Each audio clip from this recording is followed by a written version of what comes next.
see the principles to remember when drafting your letters. The first principle is to be firm and professional. Make sure that you make everything professional. Also, make sure that you include letterheads, the ones like to and date. Also, use the right tone.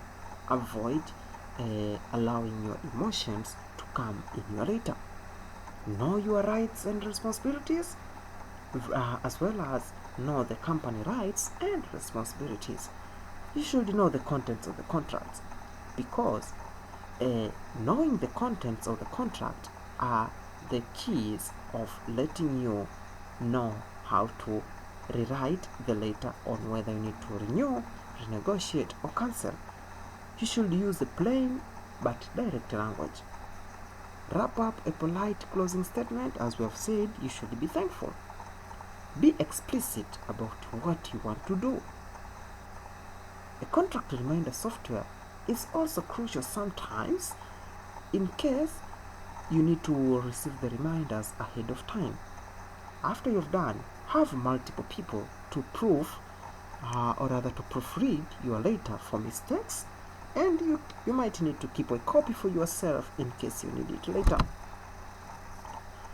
Again,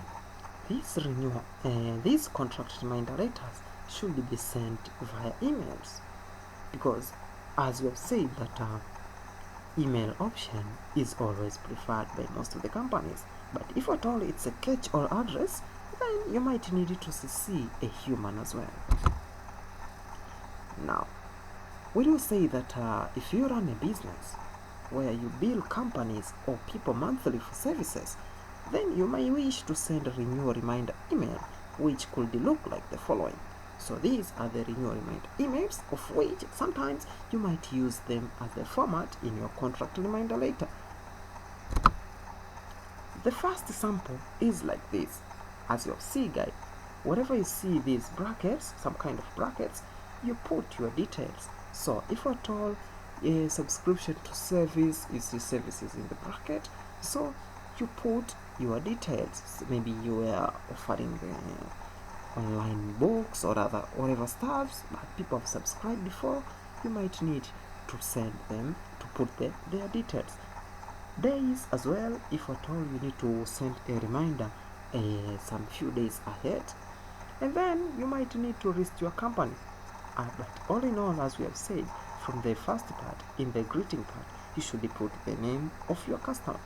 And then we have some other samples, like this sample, whereby you remind a customer to do the required terms and agreements. So this is the format in case you are the vendor and you need to send a letter to your customer.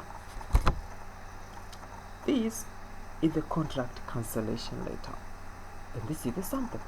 So if you find one of the sample quite useful, you might pause the video, note down the sample, and then put the details in places where you see the brackets, but don't give the brackets in your letter as you send it to the company.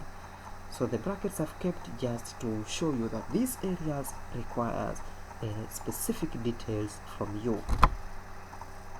And this is a sample for renegotiation letter.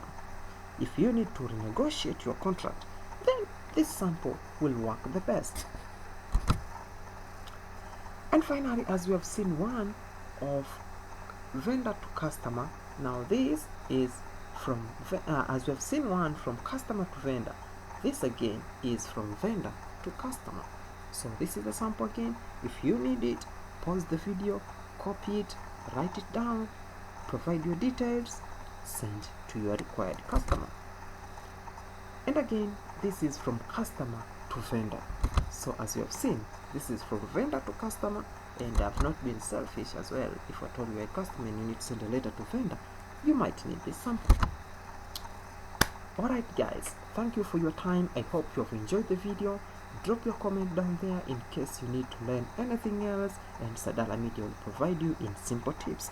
Also, don't forget to like, subscribe, and share this video to your friends so that we may help a lot of us to be in a professional way and to make sure that their contracts does not expire or end without their prior preparation.